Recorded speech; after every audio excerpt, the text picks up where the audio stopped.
The visual is not important here. The music is not important here. The voice is not important here. What matters are the words. If you cannot listen to the words, you do not belong here. If you understand this, welcome to the Fate Club. The remnants of old urgency linger faintly in the edges of perception, moving like fog along the contours of thought, softening the sharpness that once defined reactions, and the body remembers the rhythms it no longer follows, twitching in anticipation that does not arrive, while awareness stretches across these quiet gaps, noting the absence of insistence, the absence of demand, and yet sensing that the machinery of habit has not fully ceased, only lost its insistence. The mind drifts over old structures of identity, each fragment hovering briefly, recognizable but dislodged, no longer compelling action, and there is a subtle tremor as the echoes of past ambitions fade into a space where attention is unanchored, where the edges of self blur slightly against the quiet backdrop of unclaimed moments, as though the organism itself experiments with the absence of former pressures, testing what it feels like to exist without immediate response.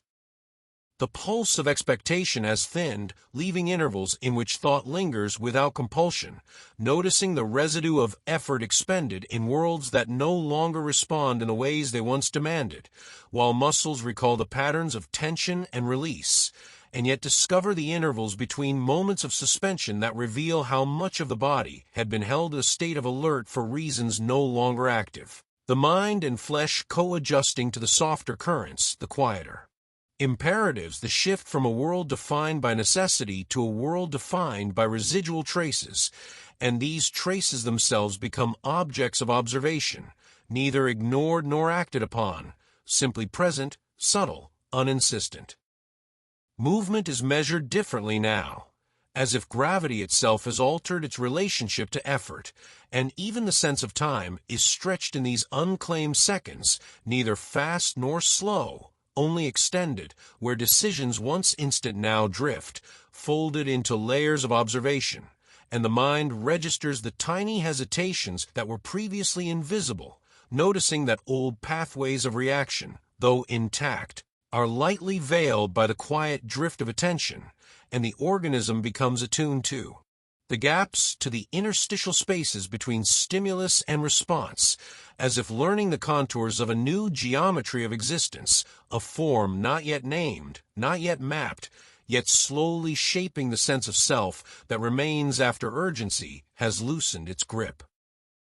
The residue of old identities can appear as a flicker, a whisper of ambition or fear, and in these fleeting impressions the observer notes the diminished weight of roles, of expectations once pressing like a tide, now faintly audible like a murmur beneath water, and the inner landscape becomes populated with these subtle presences, neither inviting nor repelling, simply observable, and the awareness of them stretches across consciousness in a measured flow, noticing the minor dissonances that remain, the faint echoes of authority and obligation, the gentle tremor of comparison that no longer commands attention, while the body and mind adapt to a rhythm of absence, a rhythm that is formative yet imperceptible, slowly orienting the organism toward the quiet axis of being that will hold the next stage of perception without interference from the old patterns.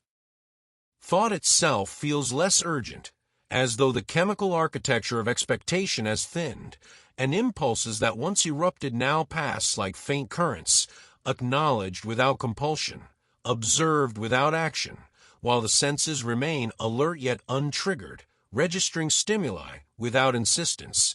And in this field of observation the organism learns the shape of patience, the subtle art of waiting without intent, as if the act of waiting itself restructures the inner environment, revealing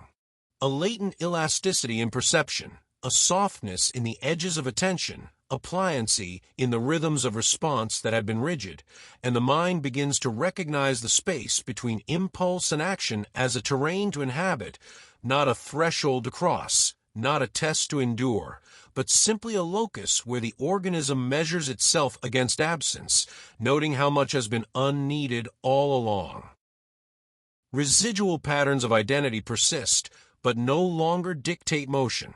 They hover like shadows at the periphery of sight, occasionally brushing the awareness with their faint texture, while the central axis of consciousness finds itself unbound, capable of registering without reacting, capable of noting the dissonance without repair. And in this capability, the organism experiments with new calibrations of attention, encountering the stillness that follows decay, the drift that follows collapse. Yet not collapse itself, for nothing has truly ended, only slowed, only become unresponsive in a gentle, imperceptible manner, as if the system of self is learning to glide along currents that have no visible source, no map, only the resonance of residue guiding movement, thought, and observation in a quiet, sustained flow.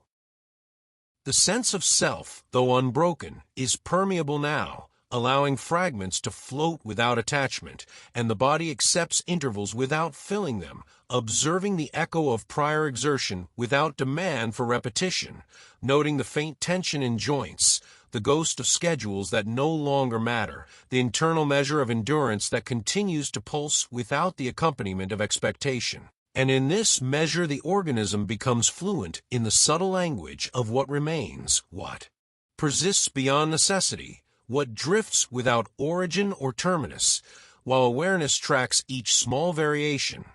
each soft ripple of adaptation, observing the slow unwinding of formerly rigid responses, acknowledging the residue without judgment, noting how the old system informs the new only through what it leaves behind, the traces that shape movement without dictating it. Every moment stretches into the next, unbroken by urgency, unaccelerated by anticipation, yet fully present in its drift, and the observer notes that the transition itself carries no fanfare, no dramatic sign, no declaration, only the quiet modulation of attention across the remnants of former imperatives, and this modulation becomes a map of subtle shifts, a cartography of absence, where the organism measures its own tendencies without interference, noting how the residue of previous selves remains active only as a background shaping the experience of now without imposing, informing the next phase of adaptation, where the drift itself is both vehicle and destination, carrying thought, perception, and body through a terrain that is unclaimed, yet inhabited, and in inhabiting it, the organism discovers its capacity to exist without being bound, to perceive without reacting, to attend without attachment, moving quietly along the current of residual imperatives that have softened into observation the slow, unbroken drift of the residue. If you understand this, welcome to the club.